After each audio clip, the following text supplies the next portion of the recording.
Parang bombang sumabog sa harap niya ang revelasyon ng daddy niya. Hindi pa rin siya makapaniwala na may kinalaman ito sa pagkamatay ng pamilya ng lalaking pinakamamahal niya. Masakit isipin na nagdusa si Vince sa isang kasalanang wala naman itong kinalaman. Anong plano mo, Iha? Sasabihin mo ba kay Vince? Tanong ng daddy niya kapag kwan. Tahimik na lumuluha ang mami niya sa isang sulok. Matagal na rin pala nitong alam ang katotohanan iyon. Ngunit nagsawalang kibo lamang ito dahil ayaw nitong makulong ang kanyang ama kung sakali. Hindi ko alam. Ang sakit, daddy.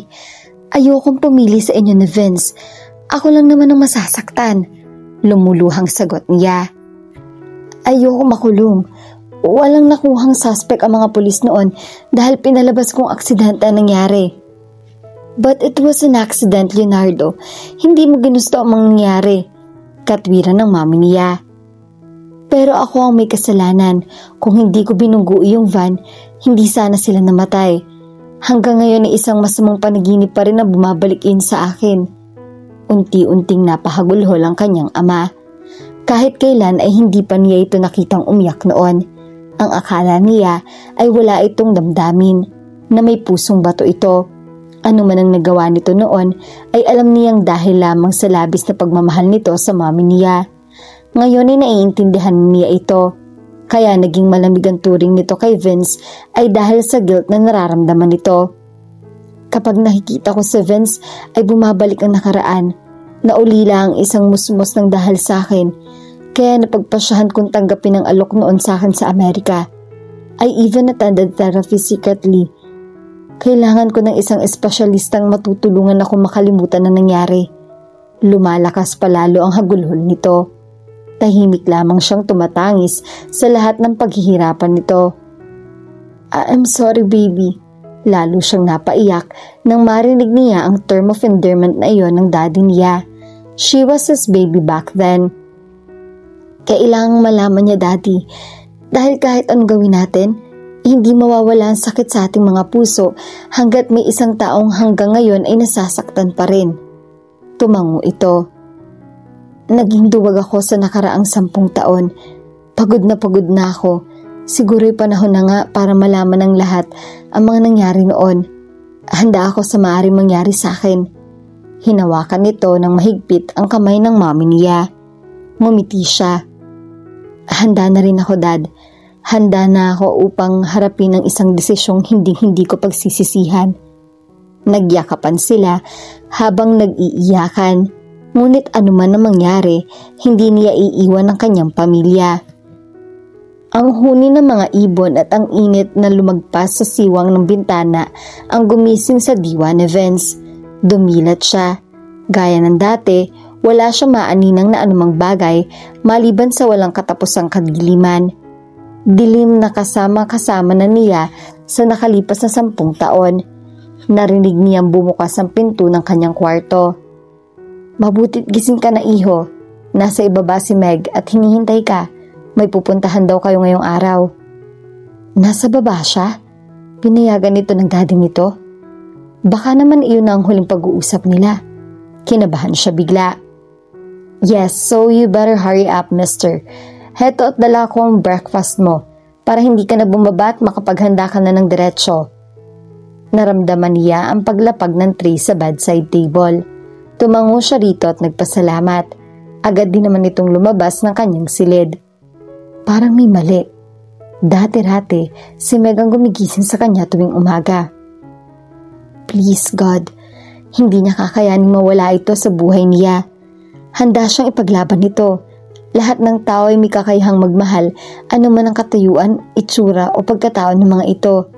Even if the world was too complicated to understand, the two of them can still have the happily ever after they wanted. I love you. Pabulong na saad ni Meg kay Vince nang makalapit ito sa kanya. Agad niya itong niyakap ng mahigpit. Mahal na mahal niya to. Pumulupot agad sa kanyang baywang ang mga braso nito. Mahal din kita, forever. Pinagsawa niya ang mga mata sa gwapong mukha nito dahil tiyak na araw-araw niyang hahanap-hanapin ang mukhang iyon. Gusto mo bang mamasyal? Tanong niya. Kasalukuyan silang nasa hardin. Masakit man para sa kanya ay kailangan na nitong malaman ang totoong nangyari ng gabing maaksidente ito at ang pamilya nito. Sure, saan mo ba gustong pumunta? Hindi niya pinansin ang tanong nito bagkus ay sinil niya ito ng halik sa mga labi. She was savoring every moment they had left. Sa pakiwari niya, mauubusan na sila ng oras. Isang makapugtong hiningang halik ang ibinigay nito. Ikinulong pa nito sa mga kamay nito ang kanyang mukha. Wala na siyang pakialam kung may mga taong makakakita man sa kanila. She wanted to freeze this moment. Enjoy the feeling of his lips moving in sync with hers. Dahil bukas, tiyak na wala na iyon. Magiging isa na lamang iyon sa magandang alaala. Nasaan na tayo? Inaalalayan ni Meg si Vince na bumaba ng sasakyan. Sinabihan niya ang driver na balikan na lamang sila pagkalipas ng isang oras. Umalis si Mang Doming? Nagtatakang tanong ni Vince nang umalis na ang sasakyan. Oo. Bakit? Sino na ngayon na maghahatid pabalik sa atin? Hinawakan niya ang kamay nito. Babalik din yun. For now, let me carry you. Carry me? As you giving me a piggyback ride? Kunwari hamon nito. Kinurot niya ang tagiliran nito. Loko ka? Sino man na makakita sa kanila, marahil iisipin niyong isa lang masayang magkasintahan na walang kaproblema sa buhay. Nagagawa pa nila magharutan habang patungo sa kanilang destinasyon. Alerto naman siyang nakaalalay pa rin dito. Alam mo ba, natatawa pa rin ito kapag naaalala iyong araw na ang akala mo ay naglalaro ako ng taguan. Please, mukha ka talaga naglalaro nun. Nakasuot ka ng pajama and I heard your muttering members.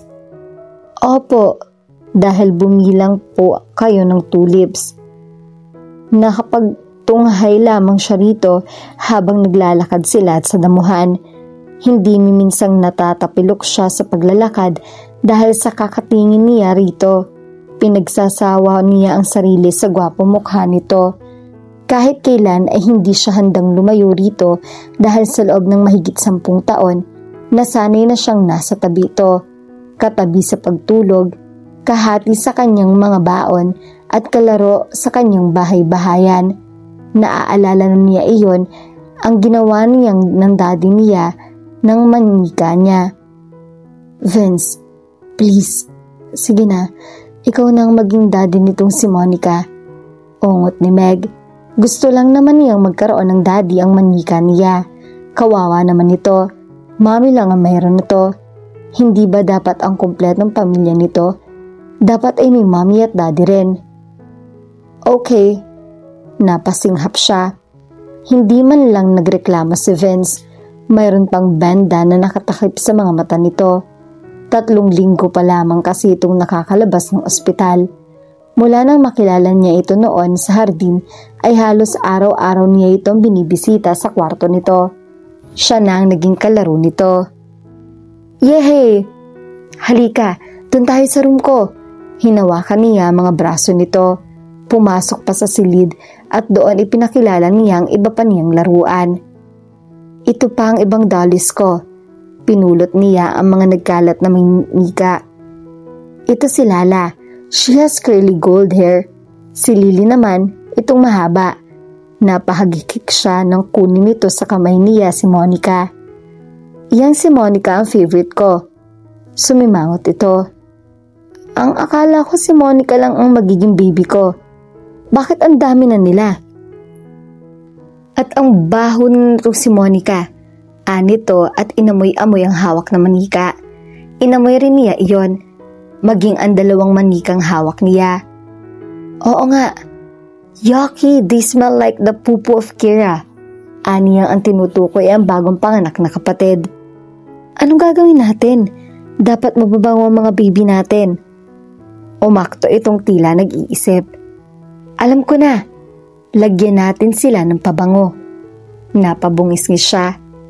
Ayoko. Magagalit si mami kapag kinuha ko ang pabango ko. Ano kaya kung paliguan na lang natin sila ng bathtub? Suggestion niya. Nagliwanag ang mukha nito. Cool! Hinawakan niya ito sa kamay at sabay silang tumakbo patungo sa banyo. Aktong sinasabon na nila ang mga iyon nang biglang bumukas ang pinto. Napatili ang mami niya nang makita sila. What are you guys doing here? My God, Meg! Kinuha nito ang sinabi ni Meg. These are expensive dolls. Sinabon ninyo ang buhok nila? Papangit na to. What have you done? Napangiti siya ng matipid nang maalala iyon. Isang linggo na siyang hindi kinikibo ng mami niya noon. Si Monica kasi regalo pa sa kanya ng tita niyang nasa Germany. Baby pa raw siya nang ibigay nito iyon at wala raw binibentang laruan na tulad niyon. Nasira ang kutis ng manika dahil pinalilinis pala sa bathtub ang kanilang gamit sa liquid soap. Naging buhaghag tuloy ang dating makintab na kulay ng mais na buhok niyon. We're here, aniya kay Vince. Nasa isang cliffside sila. Doon wala silang ibang maririnig kundi ang hampas ng mga alon sa batuhan. Describe it, please. Pakiusap nito. Nais niyang mapaiyak. Siya ang malimit sa tagapaglarawan sa mga bagay sa paligid nito. Siya ang nagsisilbing mga mata nito.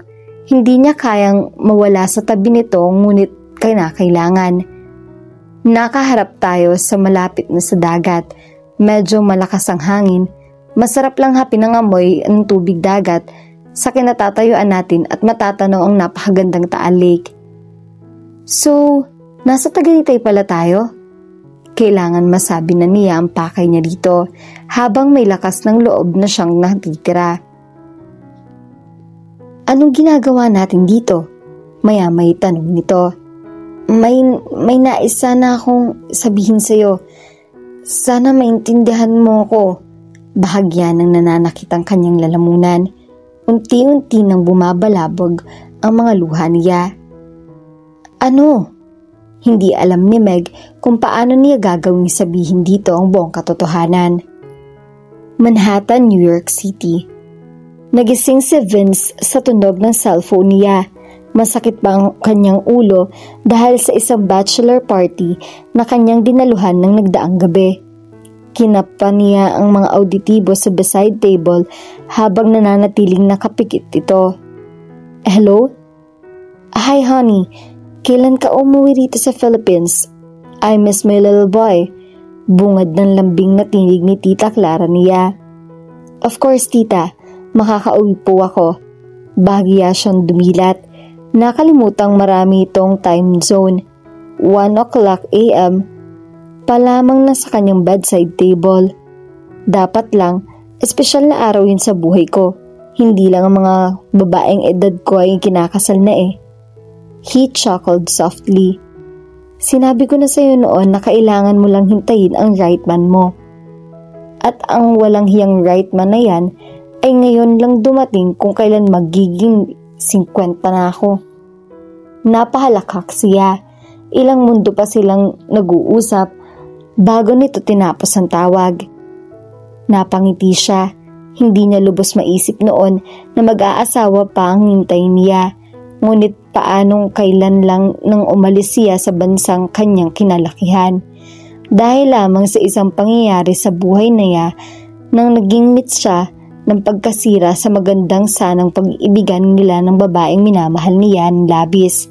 Ang araw na iyon ay ang araw kung kailan nalaman niya ang buong katotohanan. Nasaktan siya ng labis. Sa halos 10 taon ay sinisisi niya ang sarili sa pagkawala ng kanyang pamilya. Na siya ang pumatay sa mga ito. Ngunit hindi pala. Yes, it was an accident. Ngunit hindi sana iyon nangyari kung hindi naging makasarili si Leonardo Soriano. Nang malaman niyang ito ang agad nilang ipinaalam ng tita niya sa kanyang tiyuhin na abogadong lahat. Balak din nila magsampa ng kaso laban dito. Ngunit hindi nila nagawa agad dahil wala silang matibay na ebidensya. Ngunit desidido sila ng tatay niya. Kinalimutan na rin ito ang pakikipagkaibigan sa ina ni Meg na labis na sinadamdam ng ginang. Hindi na rin siya nag-aksaya pa ng panahon. Tinapos na rin niya ang ugnayan nila ni Meg. Ilang araw itong nakikiusap sa kanya na huwag ituloy ang kaso ng laban sa ama, ngunit hindi niya pinakinggan ang pakiusap nito.